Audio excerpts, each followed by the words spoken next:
नमस्कार, मेरा नाम है संभव जैन। मैं पीसीएस 2019 बैच का ऑफ़िसर हूँ और इससे पहले मैं रिव्यू ऑफ़िसर भी रहा हूँ 2018 बैच में ऑनरेबल हाई कोर्ट में।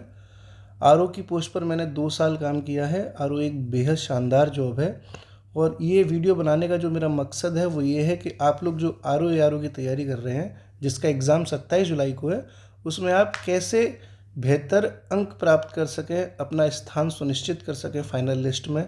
और जो 27 जुलाई को एग्ज़ाम है प्रीलिम्स आरओ का, उसको इस लेवल पे पास कर सकें ताकि आप कट ऑफ के डर से बिल्कुल भी घबरा ना पाएँ। अक्सर मैं देखता हूँ कि कई लोग 27 जुलाई को जैसे पेपर होगा तो वो अपना स्कोर इस टेंशन से बार बार चेक करेंगे, यूट्यूब पर वीडियोस देखेंगे कि उनका कट ऑफ क्लियर हो रहा है कि नहीं हो रहा। तो ये मेरा वीडियो बनाने का मकसद ये है कि आप कट ऑफ से कम ऊपर 10 नंबर ऊपर रहें। तो मैं आपको बताऊंगा कि जो आरओ के लिए मैं 2018 बैच में सेलेक्ट हुआ था ऑनरेबल हाई कोर्ट में, और इससे पहले मैं राजस्व लेखपाल था। तो 2015 बैच में मेरा सिलेक्शन लेखपाल के पद पे हुआ था और इसकी मेरी ज्वाइनिंग 2016 में हुई थी। 2016 में राजस्व लेखपाल रहते हुए भी मैंने आरओ का एग्ज़ाम निकाला था। इसका मतलब ये है कि मैं तब जॉब में था और जॉब में रहते हुए मुझे टाइम नहीं मिल रहा था, फिर भी मैंने आरओ का एग्ज़ाम निकाला। तो मैं अपनी स्ट्रेटेजी आपको बताऊंगा कि कैसे मैंने जॉब में रहते हुए भी 2 से 3 घंटे प्रतिदिन पढ़कर भी आरओ का एग्ज़ाम निकाल दिया था। तो मैं आपको सबसे अच्छी बात बताऊं जिससे कि आप अपना एग्ज़ाम पास कर सकें। जैसा आप सभी लोग जानते हैं कि आरओ का पेपर जो है वो 200 मार्क्स का होगा, जिसमें आपको 3 घंटे मिलेंगे। पहले ये अलग प्रोसेस में था, अब तो एक ही पाली में 3 घंटे कर दिए गए हैं दोस्तों। तो इसमें से 140 मार्क्स का जीएस है, सब जानते हैं, 60 मार्क्स की हिंदी है। तो आप किस तरीके से इसको प्रिपेयर करें कि आप कट ऑफ से ऊपर रहें, वो आप गंभीरता से सुनिएगा। मैं अपने जो मेरा पर्सनल एक्सपीरियंस है वो मैं शेयर कर रहा हूँ। अच्छे अंक लाने के लिए आप सबसे पहले देखें इस वाले पोर्शन को। 60 मार्क्स की है हिंदी। हिंदी में आपको 50 से 52 अंक के बीच में लेके आने हैं, तब आपके लिए एक बेहतर अपॉर्चुनिटी बन जाएगी। तो सवाल ये उठता है कि ये 50 से 52 अंक आएंगे कैसे। कम से कम पढ़कर ज़्यादा से ज़्यादा मार्क्स लाने हैं। तो मेरा जो पर्सनल एक्सपीरियंस है उसके बेसिस पर मैं आपसे कहूँगा कि हिंदी के लिए आप PYQs पढ़ सकते हैं पिछले 15 से 20 साल के, 15 to 20 ईयर्स। वैसे तो दोस्तों हिंदी के लिए यूट्यूब पर तमाम वीडियो उपलब्ध हैं, बहुत सारी अच्छी अच्छी किताबें भी मार्केट में हैं। ये अगर आप उन वीडियोस के साथ या फिर उन किताबों के साथ कंफर्ट हैं तो ये बहुत अच्छी बात है। लेकिन अगर आप सिर्फ PYQs भी कर लेते हैं 15 से 20 साल के, तब भी हिंदी में आप 50 से 52 अंक प्राप्त कर सकते हैं। बस इतना ध्यान अवश्य रखें दोस्तों कि ये PYQ सिर्फ एक बार नहीं करने, ये मिनिमम 3 से 4 बार करने हैं आपको। तब आपके पास एक ऐसा वक्त आएगा कि आपको हिंदी के PYQs पूरी तरीके से याद हो जाएंगे। फिर दोस्तों क्या करना है, जब आप इन PYQs को लगा लेंगे 3 से 4 बार, तो आपको एक टेस्ट सीरीज भी लगानी है। टेस्ट सीरीज़ का रोल बहुत इम्पोर्टेंट है। क्यों है? क्योंकि जब हम PYQ करते हैं तो हम बार बार रिपीट करते हैं उन PYQs को, तो वो हमें उस PYQ की जो भाषा है वो याद हो जाती है, और जो विकल्प थे वो भी हमें याद हो जाते हैं। क्योंकि हम किसी चीज़ को बार बार पढ़ते हैं तो हमें वो लैंग्वेज भी याद हो जाती है जिस लैंग्वेज में वो प्रश्न है, और वो ऑप्शंस भी याद हो जाते हैं जो ऑप्शन दिए हैं। जबकि रियल एग्ज़ाम होता है तो उसकी जो है लैंग्वेज, यानी उसकी जो भाषा है उस प्रश्न की, रियल एग्ज़ाम में वो भाषा चेंज हो जाती है। जब भाषा चेंज हो जाती है तब हम कन्फ्यूज़न में आ जाते हैं कि क्या हमने जो पढ़ा था वो यही था क्या, और उसके ऑप्शंस भी चेंज हो जाते हैं। तो इस पूरे कन्फ्यूज़न से दूर रहने के लिए सबसे ज़्यादा जो ज़रूरी है वो है टेस्ट सीरीज।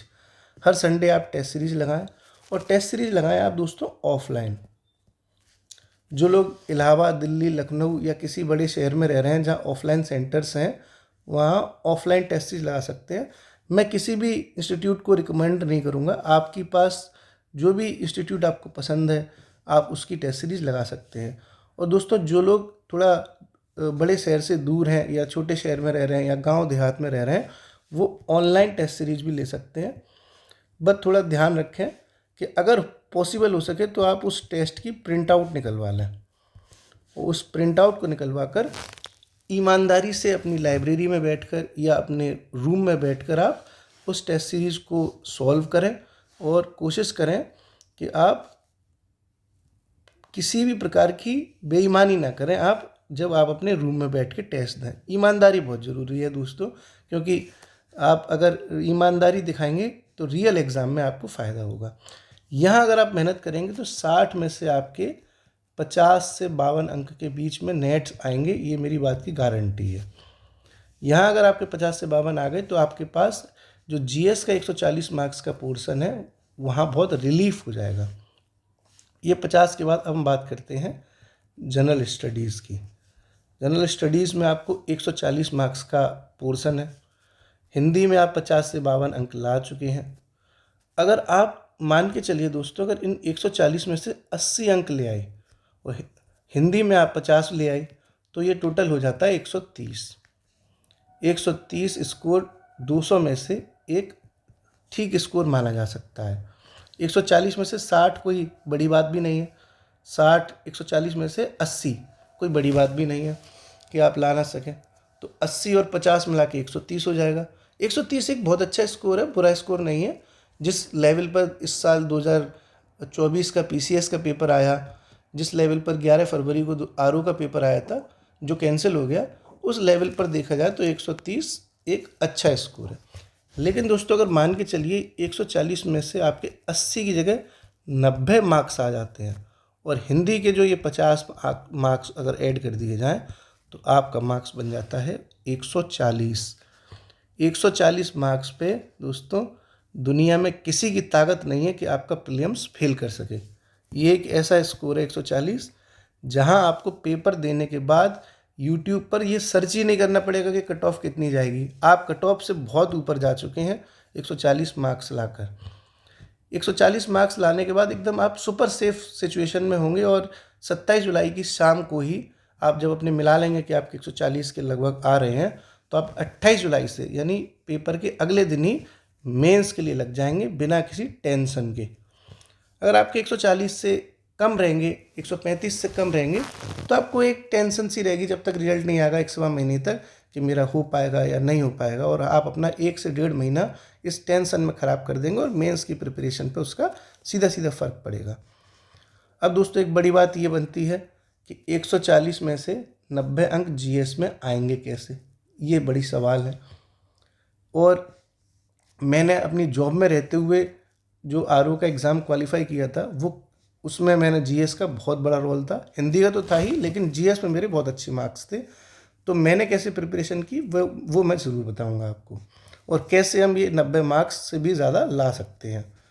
तो दोस्तों 140 जीएस में से जो करंट अफेयर्स का रोल है वो 30 से 32 क्वेश्चंस का है, ये बात सब जानते हैं।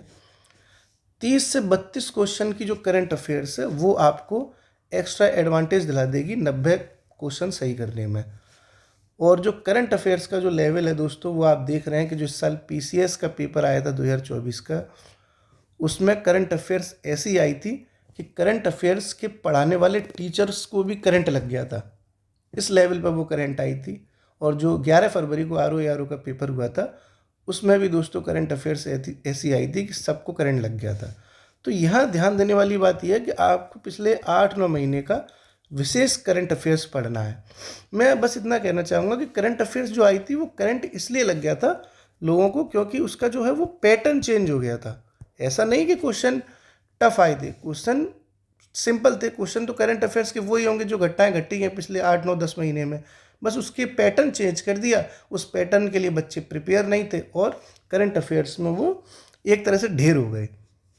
लेकिन मैं आपको अपना पर्सनल एक्सपीरियंस बता रहा हूँ कि आप अगर करंट अफेयर्स की तैयारी करें तो गंभीरता से करें, हर इवेंट पर, हर घटना पर मुख्य तरह से जोर दें। कोई भी चीज़ छोटी ना समझें कि ये घटना छोटी है और उसको स्किप कर दें। तो करंट अफेयर्स में दोस्तों आप 30-32 में से अगर ठीक से पढ़ाई करेंगे तो 25 से 27 क्वेश्चन आप सही कर सकते हैं। इस बात की बिल्कुल गारंटी है क्योंकि ये पोर्शन सबसे अच्छा होता है। 8-9 महीने की घटनाओं से आप 25 से 27 क्वेश्चनों को सही कर सकते हैं, बशर्ते आपने ठीक से पढ़ाई की हो, बशर्ते आपने ठीक से अभ्यास किया हो। अब बाकी बात बचती है दोस्तों ट्रेडिशनल जीएस की, जिसमें शामिल है history, geography, polity, economy, science, environment, और दोस्तों जो एक सब्जेक्ट जो आप अक्सर छोड़ देते हैं वो है मिसलेनियस।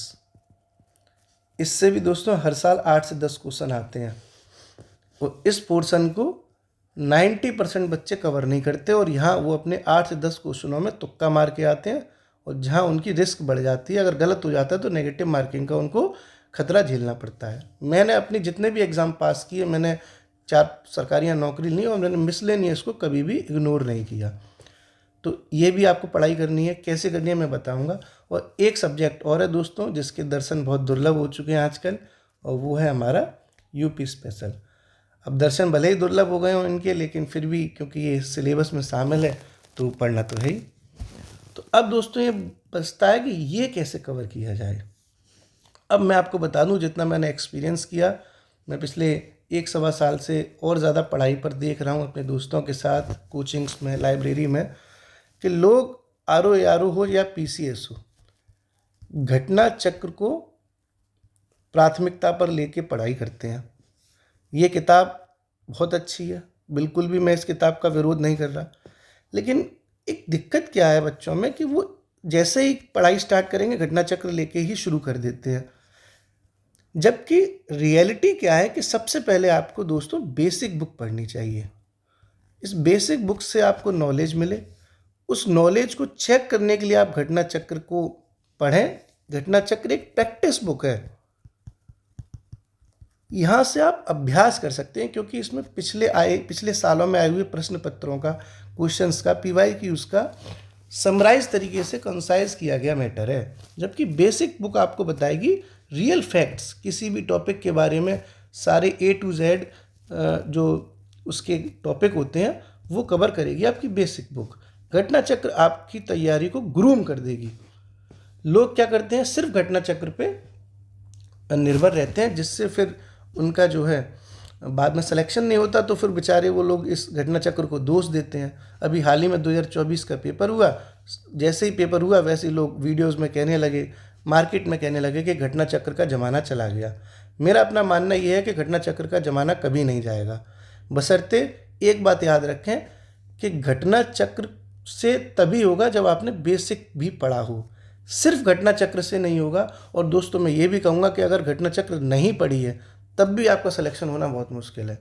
इट मीन्स सिर्फ इससे पढ़कर भी नहीं होगा और इसको छोड़ देंगे तब भी बहुत मुश्किल है। तो बेसिक बुक प्लस घटना चक्र, ये दोनों का जो आपका कॉम्बिनेशन है वो आपको सिलेक्शन की तरफ ले जाएगा।